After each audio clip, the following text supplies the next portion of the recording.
우리 주님은 옛 언약과 새 언약에 대하여 우리 말씀을 하셨습니다. 그리고 바로 이어서 옛 언약과 새 언약이 도대체 뭐가 다른지 6가지로 말씀하세요.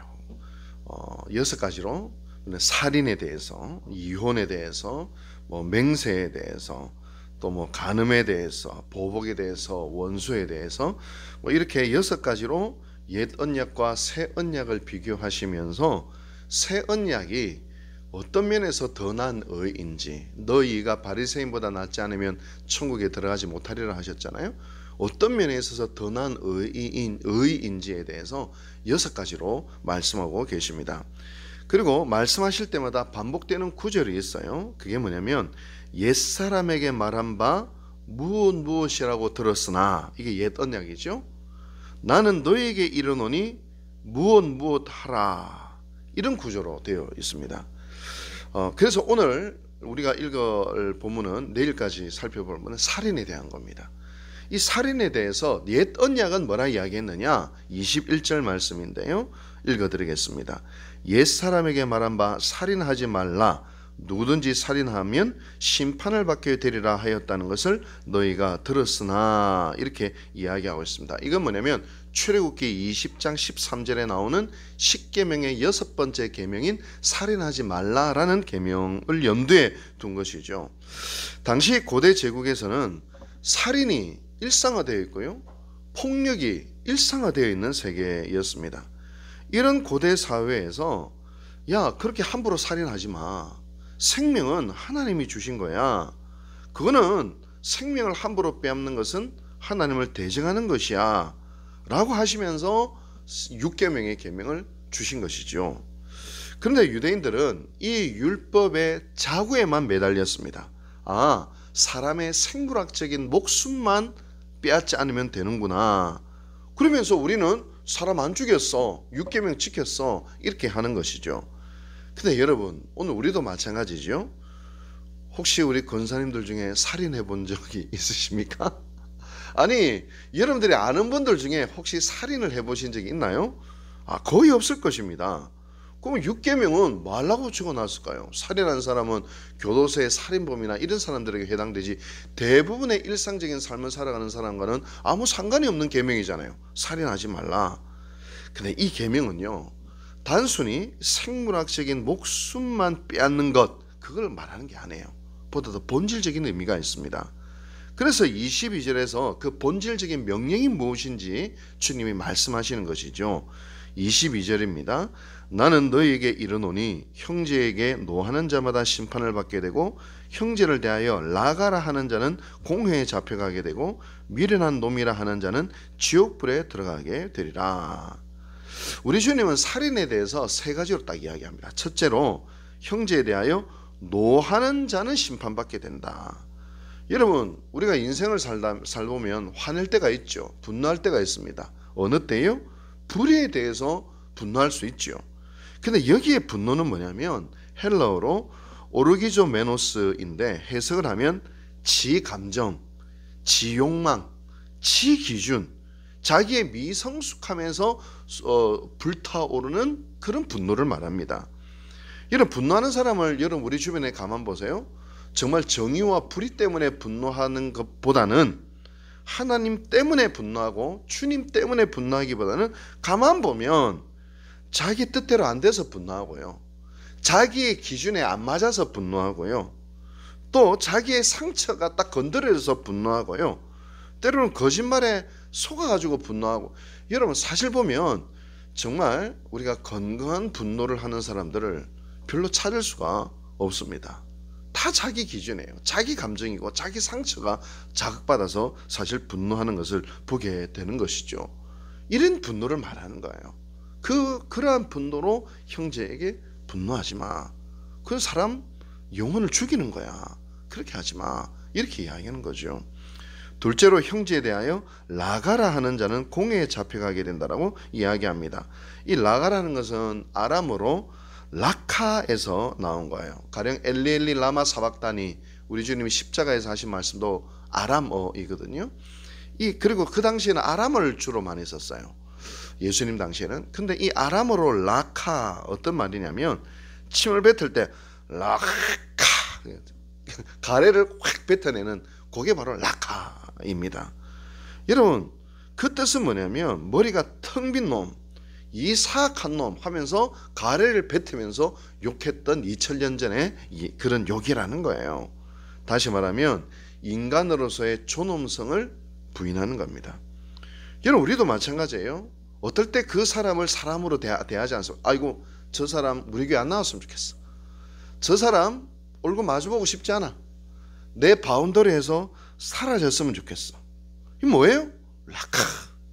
안 봤으면 좋겠다. 너는 내 앞에서 존재 안 했으면 좋겠다. 이런 의미입니다. 다시 말하면 그에 대해서 인간으로서의 존엄과 존재를 부정하는 것입니다. 하나님이 사랑하는 자를 우리는 그 존재의 가치를 우리가 인정하지 않을 때가 얼마나 많이 있습니까? 셋째로 형제에 대하여 미련한 놈이라 하는 자는 지옥불에 들어가게 된다라고 이야기합니다. 여기서 미련이라는 것은 헬라어로 모레인데요. 무슨 뜻이냐면 어리석은 자, 하나님을 부정하는 자라는 말을 가지고 있습니다. 이런 시편 14편 1절에 유명한 말씀이 있죠. 어리석은 자는 그 마음에 이르기를 하나님이 없다 하도다 이렇게 이야기했어요. 근데 여러분 보세요. 미련한 사람, 즉 하나님을 부정하는 사람 그렇게 욕을 하는데 지금 이 이야기를 누구한테 하고 있습니까? 같이 하나님을 믿는 사람한테 그렇게 욕을 하고 있는 거예요. 그 말은 무슨 말입니까? 이 사람은 하나님 믿는데 하나님이 없다는 사람이다라고 욕해요. 그 사람이 만난 하나님, 그 사람이 하나님을 사랑하는 방식, 그 사람의 신앙과 믿음을 다 통째 부정하는 것이에요. 그리고 그 사람의 신앙을 정죄하고 비난하는 것입니다. 여러분 우리나라에 한국 장로교 교단이 몇 개 있는지 아십니까? 대한예수교 장로회, 기독교 장로회, 백석측, 통합측, 합동측 뭐 몇 개 있는지 아세요? 우리 장로교 교단이 무려 100개 정도 있습니다. 어마어마하게 100개가 있어요. 왜 그렇습니까? 서로의 신앙을 인정하지 않는 거예요. 나만 옳다. 내가 믿는 하나님 방식만이 맞다. 옳다. 제가 신학교에서 강의를 한 적이 있었어요. 강의를. 근데 그 신학교는 어떤 곳이었냐면 신앙의 배경이 다양했어요. 순복음에서도 오시고 막 이런 분들인데 제가 어떤 딱 이야기를 하니까 저는 이제 우리 교단의 신학의 입장에서 이제 이야기를 하니까 대번에 반발을 하는 거예요. 아 목사님 그것은 틀렸습니다. 라고 이야기하는 거예요. 아니 내가 신학 박사까지 했는데 왜냐면 자기가 배웠던 신앙의 방식과 다른 이야기를 하니까 받아들이지 못하는 거예요. 받아들이죠. 미련한 놈이다. 같이 하나님을 믿는데 저 사람이 믿는 방식은 잘못되었어 라고 딱 정죄를 하는 것이죠. 그래서 100개가 쪼개진 거예요. 100개가 쪼개진 거예요. 여러분 우리가 기독교 신앙을 제대로 이해하면 이 세 가지 행위가 얼마나 우리가 같은 형제에게 인간에게 해서는 안 되는 잔인한 짓인지를 알 수 있습니다. 기독교 신앙에서 한 인간을 이해하는 것은 딱 세 가지예요.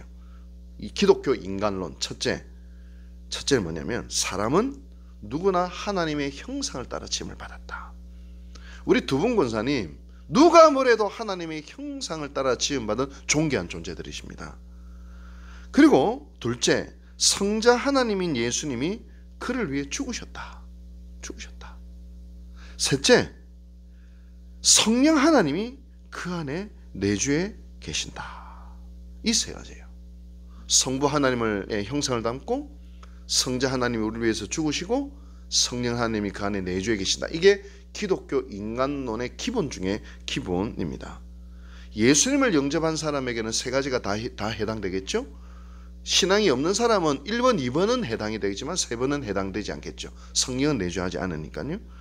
근데 이 말은 뭐냐면 기독교 신앙은 우리 인간이 절대적인 가치와 절대적인 존엄성이 있다. 누구에게나 있다라는 것을 이야기하고 있습니다. 만일 이러한 인간의 가치와 존엄성을 훼손할 때 성경은 말해요. 심판받게 되고 공회에 잡혀가게 되고 지옥불에 들어가게 되리라 무섭게 말씀하고 있는 겁니다.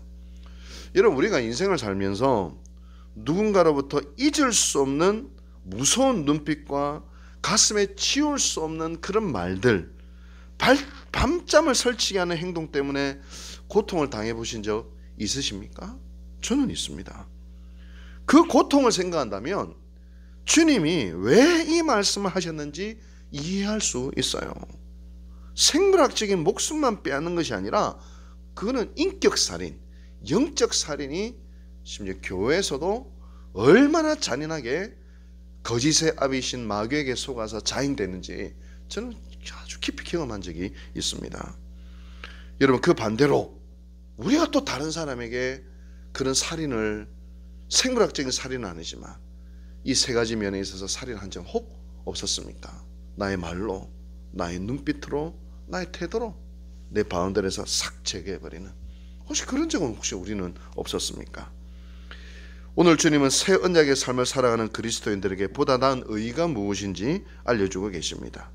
우리가 그 누구를 대하든 한 사람 한 사람을 대할 때마다 그는 하나님의 형상을 따라 지음받은 존재이고 예수 그리스도께서 그를 위해 죽어주시기까지 사랑한 존재이며 그 안에는 성령님이 내주에 계시는 절대적인 가치와 존엄성을 가진 존재로 그를 대하라 라는 것입니다. 대하라는 것입니다. 그를 향한 우리의 태도는 마땅히 용납과 환대와 사랑과 인내와 기다림이라는 사실을 기억하라는 것입니다. 이것이요, 여러분, 그 어떤 율법보다도, 그 어떤 도덕보다도 더 나은 의다. 그것이 바로 우리 주님의 가르침인 것입니다. 기도하십시다.